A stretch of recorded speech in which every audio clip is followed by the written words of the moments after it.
Alors, bonsoir à tous et à toutes.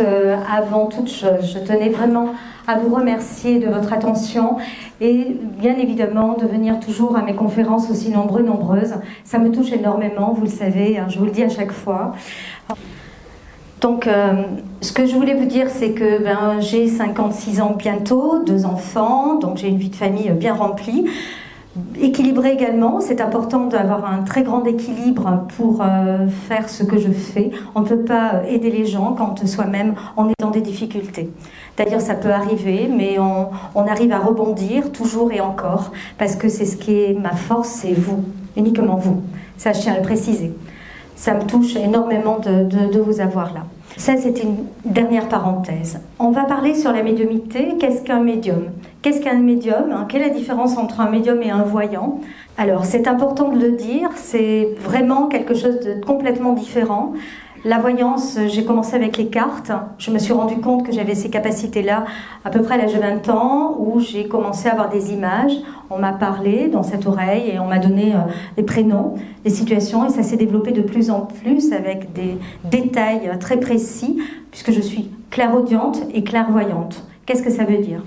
Donc médium, c'est en contact avec l'au-delà, mais pas seulement, c'est également de la voyance, c'est également travailler sans support, sans carte, sans rien du tout. Moi j'ai débuté avec un support, et puis au fur et à mesure du temps, je les ai laissés de côté, et je me suis aperçue qu'on avait davantage de détails, et plutôt une clairaudience, beaucoup plus précise. On ne peut pas donner les prénoms, on ne peut pas avoir de prénoms sur les cartes. En tout cas, c'est là que je me suis rendu compte que j'étais vraiment médium. Et puis les contacts défunts également, puisque quand on vient me consulter, je peux parler de la vie passée des gens, des prénoms, des situations, des métiers. Et donc ça, c'est vraiment que du bonheur. Par rapport à cela, donc c'est quelque chose d'intéressant et d'important, parce que la médiumnité, ça apporte énormément, également pour les officiels, puisque j'ai eu beaucoup de chance d'aider donc les personnes disparues, comme Tiberio qui avait été nommé disparu il y a quelques temps, quelques mois maintenant, près d'1 an, qui avait été donc dans un marasme pas possible, puisqu'il avait des problèmes psychologiques importants. Il a décidé de partir donc sans traitement, sans quoi que ce soit, et on ne pouvait pas évidemment le contacter. Donc la maman est venue me voir et je l'ai reçue gracieusement, je tiens à le préciser. Et je lui ai dit que son fils n'était pas décédé, je n'avais pas cette information par mon guide. Et effectivement, il était non seulement en vie, mais j'ai pu communiquer avec lui. On a l'avantage de découvrir des noms, des lieux. Et c'est comme ça que j'ai pu dire qu'il était sur Collioure, puisqu'on m'a montré une image. Ça fait comme un écran, en fait, c'est pour ça que je vous explique. Ça fait comme un écran et on me montre carrément la ville, avec le nom de la ville. Donc, et puis j'ai donné un prénom de la personne qui accompagnait ce monsieur, qui avait une 40aine d'années, et effectivement, en donnant tout cela auprès des officiels, auprès du procureur de la République, où j'ai eu l'accord, effectivement, on l'a bien retrouvé à Collioure avec cette personne. Donc ça, c'est vraiment formidable, c'est ça la médiumnité, et c'est ce qui me donne envie de continuer encore et encore. Voilà, ça c'était important, et toujours gracieusement. Ça prend beaucoup de temps, c'est-à-dire elle est venue vers 16h30, son rendez-vous, et à 22h, cette dame est repartie avec son fils. Elle a pu l'embrasser à 22h. Dans tous les cas, voilà, c'est ce qui me plaît dans cette activité, et c'est ce qui me plaît également, c'est les échanges que l'on peut avoir, parce qu'on m'a apporté énormément. Alors, on a aujourd'hui une conférence sur la médiumnité, mais pas seulement. C'est-à-dire que je voulais absolument parler du monde de l'invisible, comme l'IMEI. C'est une expérience de mort imminente dont j'ai pu participer, en tout cas j'ai pu le vivre vraiment, puisque j'ai eu un accident assez grave avec un 38 tonnes qui est venu pleine face sur moi. Là-haut, l'hôtel était complet à mon avis, et j'ai pu donc sortir de mon corps, et j'ai pu rencontrer, en tout cas pas rencontrer une personne, mais découvrir en tout cas ce tunnel qu'on en parle souvent. Je me suis retrouvée dans cette situation-là, et ça a été vraiment quelque chose d'impressionnant et de novateur pour moi, puisque je suis comme Saint Thomas, je suis comme vous, je crois à ce que je vois. Alors quand on parle de MEI, on parle également du cordon d'argent. Je ne sais pas si vous savez, s'il y a quelqu'un qui peut me parler qui peut lever le doigt. Vous savez ce que c'est, madame ? on est relié. On est relié, tout à fait. C'est-à-dire que si vous n'avez pas le cordon d'argent, eh ben vous êtes décédé.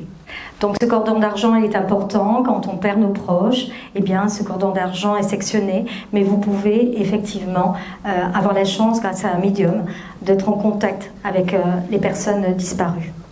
Alors, on me donne un prénom, plus précisément une personne qui a eu des difficultés au niveau du cœur, qui est partie soudainement, un prénom composé.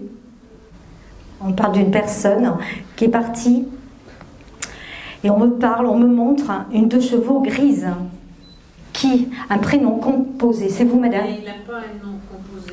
Non, mais est-ce que vous avez un prénom composé? Oui, tout à fait. C'est un prénom composé et on me parle d'une personne qui est décédée avec des problèmes au niveau cardiaque. Oui. Alors, je vais vous donner le micro et puis on va parler ensemble. Vous voulez bien? Je vous écoute. Oui, mon père avait 2 chevaux. Sa première 2 chevaux. Alors, cette 2 chevaux grise, c'est peut-être un détail pour vous, mais c'est votre papa qui avait cela. Oui, tout à fait. On me parle également d'une situation un peu compliquée. Est-ce que vous voulez en parler? Mes parents étaient en ferme et très difficile parce qu'on était 9 enfants. Georges, c'est qui? Georges, c'est un grand-oncle. Oh, oui. Donc, on me parle d'une situation un peu compliquée où votre papa a besoin de vous dire pardon. Je pense que ça vous parle, madame. Oui. Il y avait des préférés un petit peu. Il dit pardon, Marie-Jeanne. Oui, c'est ça. Il dit pardon, ma chérie, je sais que je t'ai apporté beaucoup de déboires, dans le sens où, comme si vous étiez de trop. C'est ce qu'on me dit. J'ai toujours été exclue. Un petit peu. J'étais la 3e, donc automatiquement, l'aîné soit les plus petits. On m'a dit que vous étiez assise entre 2 chaises, hein. Ça a été compliqué pour vous par rapport à ça. Moi j'étais la 3e, donc automatiquement, je m'effaçais assez facilement, quoi. Il n'était pas violent, votre papa? Un petit peu. J'attendais que vous me disiez, je ne savais pas si vous aviez envie de le dire. Mais pas forcément avec nous. Je sais que vous aviez de la force, mais par contre, par rapport à votre maman, il y a eu des difficultés. Oui. On me dit qu'elle était comme soumise, hein, et ça a été difficile pour elle pour avancer. Oui, et puis papa était violent avec maman. Par contre, il y avait beaucoup de tensions parce qu'il y avait beaucoup de frères et sœurs. Oui. Vous étiez 8? 9. On me dit qu'il y a beaucoup de frères et sœurs. Par contre, il y en a qui se sont retrouvés à rebeller. Et vous étiez là aussi pour les défendre. Oui. Ça vous parle aussi? Oui. Pourquoi l'eau? Pardon? Qui habitait près de l'eau? Ben, nous, on avait toujours de l'eau. Hein. D'accord. Loin, il y avait une petite rivière en bas de la... C'est ce que je vois. Oui. Je vois une maison avec j'en ai des frissons, j'ai confirmation. Oui. Une maison un peu cossue d'ailleurs. Bien sûr, vu votre âge, c'est facile, hein, pas besoin d'être médium pour ça, mais c'est une maison ancienne. Et c'est par contre, avec cette petite rivière, ce cours d'eau, je dirais pas une rivière vraiment, mais un cours d'eau. Oui, un cours d'eau, c'est ça. Est-ce que vous avez une question à me poser? Ben, je pardonne déjà à papa. Oui, c'est important. Et je pardonne aussi à maman. Maman, vous en voulez parce qu'elle est un peu jalouse de vous. Vous le savez, ça. Oui. Ça a été difficile. Et puis vous récupériez les bâtiments aussi des uns des autres. Hein. Ça, vous en aviez ras-le-bol. Ah oui, tout à fait. Ben, j'étais la 2e des filles et automatiquement, je récupérais tout. Jamais des vêtements neufs. Ça vous touchait parce que une fois vous avez pris une paire de chaussures, on me dit, et cette paire de chaussures, vous aviez pris pied droit et pied droit. Pourquoi? Parce que votre maman, elle prenait souvent les mêmes. En fait, il n'y avait pas de choix, c'était comme ça. C'était Non, on n'avait pas le choix. 9 paires comme ça.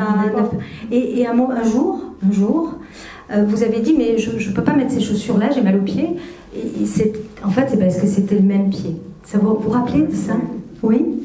C'est rigolo parce que quand on fait des contacts de défense, on ne sait jamais ce qui va se passer, on ne sait jamais ce qu'on va dire. Impressionnant, quoi. Merci madame. Ce que je ressens, c'est que ça a été compliqué pour vous parce que vous aviez besoin d'exister et que forcément, vous étiez un numéro quelque part. Ah, j'étais un numéro. Donc, il vous demande pardon, votre papa. Où est votre maman? Maman est décédée. Oui, mais elle est où? Je ne sais pas. Voilà. Je ne sais pas. Il faut que vous fassiez le deuil Ouais. de ce que vous avez vécu, vous, dans votre enfance, Marie-Jeanne. C'est pas facile. Je sais. Pas facile. Il y a un travail à faire là-dessus. Par contre, vous êtes bienveillante avec les gens, extrêmement bienveillante avec les gens, parce que vous recherchez quelque part une maman attentionnée. Oui. Et on me parle d'un prénom avec un C, comme Christine, comme Catherine, une amie près de Oui, vous. il y a une amie Catherine. Parce que dans cette relation, vous retrouvez un peu votre maman. Oui, c'est vrai. C'est vrai un petit peu. Et manque d'argent, mais par contre, il y en avait toujours pour la nourriture quand même. Hein. Ah, là, tout, Hein? on n'a jamais manqué. Mais elle est toujours bien habillée aussi. Elle avait besoin de montrer justement qu'elle pouvait avoir plusieurs enfants, mais par contre, une certaine tenue, une certaine classe. Toujours. C'était très important pour elle. D'accord. Tout à fait. Est-ce que vous avez des choses à lui dire à votre papa? Est-ce qu'il vous entend? Que je vous avance et que je l'aime. C'est important, ça. Faut que j'avance. Faut que j'avance. Je les aime tous les deux. Ça vous a fait, c'est un mal pour un bien, ça vous a rendu forte. Oui. Et d'un mal pour un bien, vous avez pu avancer dans la vie et vous continuez cela. Et continuez aussi à aider les autres. Tout le temps. C'est important. J'essaie. Cathy, Catherine, Christine, est-ce qu'il y a quelqu'un qui est près de vous? Non, j'ai une Christine, mais j'ai une belle sœur. Catherine. Catherine, c'est une nièce. Hein. J'ai une nièce en Catherine. Catherine, je parle d'une amie. Cathy, Catherine. Ah oui, j'ai une amie. Elle est où? Elle est ici, à côté de moi. Elle est à côté de vous. Se cache. Ouais. C'est compliqué ça. Donc Catherine, hein, j'ai un prénom qui me vient. C'est la sœur de votre papa, on me dit. Oui, oui, oui, oui. Il a une sœur, une seule. Ne me dites pas. Non. C'est un E comme Eliane. Mais c'est pas Eliane. On me dit Evelyne. Est-ce que c'est Evelyne? Non. On me parle de Evelyne. C'est la sœur de ma maman. C'est la sœur de votre maman. J'ai dit E comme Eliane et je vous ai dit Evelyne. Elle dit qu'elle protège votre maman. Elle continue à protéger votre maman. Ça a été un choc, un départ qui n'était pas... Je ne vois pas une maladie par rapport à votre maman. Ah non, bah elle va bien. Parce que ce que je ressens, c'est qu'il y a eu beaucoup de contrariété avec votre maman. Ah oui. Et que vous lui en voulez énormément. Ah oui, je la déteste. Ah non. Ça c'est dit. On va passer à autre chose. Moi, ce que je ressens, c'est que votre maman, elle a toujours été dans cette situation-là. Pourquoi? Parce que vous lui faisiez de l'ombre. C'est un peu le même souci que vous avez rencontré et que vous rencontrez avec votre amie. Vous n'êtes pas rencontrés pour rien. Non, je sais ça. Hein, vous êtes les deux, je ne savais pas en plus que vous êtes fusionnelles toutes les deux. Ah, exactement. Hein, donc, quelque part, vous vous soignez avec le problème que vous avez en commun, toutes les deux. Hein. On se fait des soins aussi. Vous faites des soins? Dans l'énergie, Marie-Jeanne est souvent là. Ah, génial. Comme j'ai beaucoup de douleurs partout, elle est là. C'est normal. Hein. Et ça part. C'est normal. Tout à fait. En tout cas, ce que je ressens, c'est qu'il y a eu beaucoup de difficultés, mais vous avez su aussi en tirer profit et avoir une force nécessaire. Est-ce que vous avez des questions à me poser? Vous pouvez oser. Non, c'est pas ça, c'est qu'il n'y a rien qui me vient. Au sujet de mon papa, Oui. je sais pas, il n'y a pas quelque chose, il ne veut pas me dire quelque chose. Parce qu'en fait, quand mon papa était bien malade, ma mère m'a rejeté plusieurs fois à l'hôpital, elle m'a virée. Elle m'a dit, t'as rien à foutre ici. Enfin, plein de choses comme ça, quoi. J'ai vécu un enfer. Quelque part, elle a bien fait. Quelque part, elle a bien fait de vous protéger. Parce qu'il y a des choses qui se sont passées dans votre enfance et qui ont été dites ou non dites. Il y a des secrets de famille et des fois, il vaut mieux pas trop creuser. D'accord, Cathy? Ah oui, non, mais je suis au courant du secret de famille. Vous êtes au Ma courant? tante Evelyne me l'a dit avec mon mère. Enfin, je suis venue au monde, il n'aurait pas fallu. Disons que c'est... Voilà. Je suis née pas du bon papa. C'est ça, on est d'accord. Je ne savais pas que vous étiez au courant et c'est important d'y mettre des formes. Hein. Merci, merci beaucoup. En médiumnité, quand vous allez consulter, surtout vous ne dites rien. Et par contre, quand on essaye donc de vous dire des choses, il faut que la personne qui est médium, voyant ou bienveillant en tout cas, soit vraiment très psychologue et faire attention. Hein. On peut pas tout dire et n'importe quoi. On ne doit pas donner la date du décès. Alors, j'ai une dame qui est venue, elle me dit je vais décéder le 8 avril 2000, je sais pas combien. Et je lui dis mais à part ça, vous êtes allé pour vous faire du bien ou vous êtes allé pour vous rendre malade? Donc ça, il faut faire très attention à qui on rencontre. Ne parlez pas, attendez que le médium ou la voyante vous dise les choses, quelque chose comme un détail là, que j'ai dit à cette dame, pour justement rassurer et puis confirmer cela. Parce que c'est facile de dire je suis médium, il faut savoir, comme je dis souvent en conférence, il faut savoir le prouver. Je vous écoute, monsieur. Est-ce que vous avez un message de mon père? Son prénom. Pourquoi une chute? Je ne vais pas tomber. Ça a été radical. Il a été malade, votre papa. Et ça a été un choc pour vous. Hein, je parle de chute, c'est vous. On me dit qu'il y a eu une grosse dépression et ça a été compliqué. Vous n'avez pas réussi à faire le deuil encore. Qu'est-ce qui s'est passé il y a 6 ans, monsieur? Réfléchissez. C'est important. Mon travail? Oui, monsieur. C'est ça qui vous sauve aujourd'hui. On est d'accord? La perte de votre papa, c'est un peu comme une moitié qui s'en va, mais il n'y a pas besoin d'être médium pour cela. Par contre, votre papa vous dit merci par rapport à ce que vous avez vécu. Pourquoi on me montre une médaille ou quelque chose, ou un fusil? Pourquoi? Qu'est-ce que c'est ça? Oui, comme une armée, comme une justice. Comme si vous n'aviez pas accepté le décès de votre papa. Qui s'est occupé de lui? C'est important. Oui. Pourquoi la justice? Est-ce que vous vous en voulez pas de ne pas avoir été là le jour J? Oui, tout à fait. C'est ce qu'on me dit. C'est pour ça qu'il y a une justice, il y a des armes, c'est-à-dire que vous vous en voulez. Vous voulez tuer tout le monde. Il y a eu un moment donné où vous vouliez tuer tout le monde. On est d'accord? Il faut le dire. Pas à ce point, mais beaucoup. Pas à ce point, mais presque. Ça a été difficile parce que vous en vouliez à la terre entière. On est d'accord? C'est vrai. C'est vrai. J'ai pu accompagner ma mère il y a un an en arrière. Oui. Jusqu'au dernier moment. Jusqu'au dernier moment. Et là, justement, vous avez pu l'accompagner. Ce que vous auriez voulu faire avec votre papa. C'est vrai. C'est vrai. Pourquoi le bâtiment? Le bâtiment? Oui. J'ai un frère qui travaille dans... C'est ça, c'est votre frère. Il vous a secondé aussi. Il vous a aidé, mais vous auriez aimé qu'il fasse davantage. On est d'accord? Jean, c'est qui? C'est mon frère. D'accord. On ne se connaît pas, monsieur, on ne s'est jamais vu. Hein. Il a beaucoup souffert, votre papa. Je suis obligée de vous dire la vérité. Il a été quelqu'un qui était terrible dans notre famille, qui était très violent, beaucoup d'alcool. Oui. Ma maman a subi des conséquences. On me dit le pancréas, qui a été touché aussi. Il y a eu un cancer généralisé. Les AVC à répétition. C'est ça, et le cancer généralisé. C'est-à-dire que ça a fini par arrêter. Comme un choc, vous savez? Par contre, il avait une marque dans le dos, votre papa. Il me montre. Ça vous parle, ça aussi? Petite marque comme une verrue ou ça vous parle? Oui, tout à fait. Tout à fait. Je vois ça, et c'est sur l'omoplate gauche. C'est ça, monsieur? Oui, je la vois. C'est là. C'est là, la marque. Une petite boule comme ça.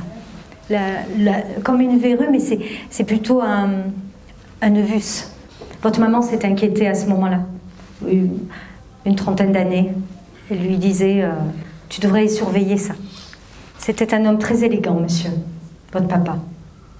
Beaucoup de classe. Beaucoup d'amour à donner. Par contre, il ne supportait pas l'injustice, il ne supportait pas les feignants. Parce qu'il était un grand bosseur. Il disait qu'il valait rien. Et je ne vous dis pas comment il habillait les gens de l'administration. Alors que j'ai rien contre eux, hein. On est d'accord? Ça vous parle aussi? Vous êtes ému, hein. Je vais vous laisser un peu souffler. Hein. Ça va? On peut passer l'heure ensemble à discuter de votre papa. Je t'aime, mon chéri. Ne l'oublie pas. Il disait, mon Ninou. Qui disait Nino? Nino. Nino. Nino, c'est qui? Nino, ça veut dire garçon en espagnol. Il disait ça. Nino. Nino. Nino. Tu t'en sortiras toujours. Tu sais que je resterai là jusqu'à ce que tu restes debout. Voilà ce qu'il dit. De ne pas faillir, de ne pas tomber. Restez droit. Vous avez changé de voiture, vous? Vous avez changé de voiture, vous? Il y a quelques mois là. D'accord. Pas mal, hein? Et classe. Vous aimez les voitures classe? Et sportives comme les berlines? 23, ouais. Attention aux champignons. Non. Maintenant. Il y a une certaine époque, vous avez donné à fond. Hein. J'en ai cassé pas mal, hein, d'ailleurs. Si, j'espère que ça vous a apporté quelque chose, monsieur. En tout cas, elle était bien là, parce que des détails aussi précis, on ne peut pas. Allez, on va donner des questions-réponses. Je vous écoute, madame. Je voulais savoir si ma grand-mère, vous la voyez. C'est-à-dire que j'ai... Oui, je la vois, les cheveux courts. C'est quelqu'un qui aimait s'arranger les cheveux. Elle supportait pas ses cheveux bouclés et elle ne supportait pas d'avoir des gens qui viennent la voir sans être coiffés. Ça, c'est important. Ça vous parle? Oui. C'est quelqu'un qui portait un turban aussi. Ouais, c'est ça. On est d'accord? Ouais, c'est ça, exact. Mais je voulais savoir par rapport à mon père, pourquoi elle m'a pas dit la vérité sur mon père biologique? Elle vous a pas donné cette vérité. Pourquoi? Parce qu'elle préférait que quelqu'un d'autre vous la prenne. Mais ma mère, elle était au courant?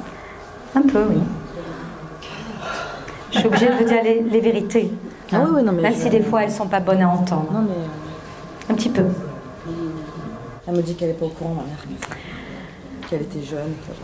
Bah oui, mais il faut se mettre à la place de votre maman, il ne faut pas lui en vouloir. Non, je sais. C'est qu'à un moment donné, les parents sont bienveillants et ils essayent de par tous les moyens de vous protéger. Oui, mais elle m'a laissé quand même avec un père qui m'a maltraité quand même, oui. Sachant que c'était pas mon père. Tout à fait. Après, on peut avoir un papa biologique et qui est violent, vous le savez. Vous savez, c'est normal. C'est normal. La situation où vous êtes là au jour d'aujourd'hui, c'est que... Je suis en colère. Vous êtes en colère, oui. Je comprends. Après, elle Et toute ma famille est au courant en fait. Tout le monde savait que mon père c'était pas mon père et que c'était un homme. Vous savez, je vais vous dire des choses un peu... quelque part, vous avez des vérités des fois, et même si elles ne sont pas bonnes à entendre, on a la vérité. C'est le plus important, n'est-ce pas? Hein? Alors, votre maman, ce qu'on me dit, c'est qu'elle n'était pas vraiment au courant à 300%. Je vais vous dire pourquoi. Elle avait... Vous rigolez parce que vous savez que j'ai raison. Parce qu'elle avait deux. Elle avait deux hommes dans sa vie. Ouais, c'est ça. Ouais. C'est ça? Ils l'ont mariée en fait, elle était amoureuse d'un oui, et puis après ma grand-mère l'a mariée juste après. C'est ça. Donc en fait, elle savait sans savoir. Donc ne lui en voulez pas. Sinon je vous botte les fesses. Hein. Attention. Hein.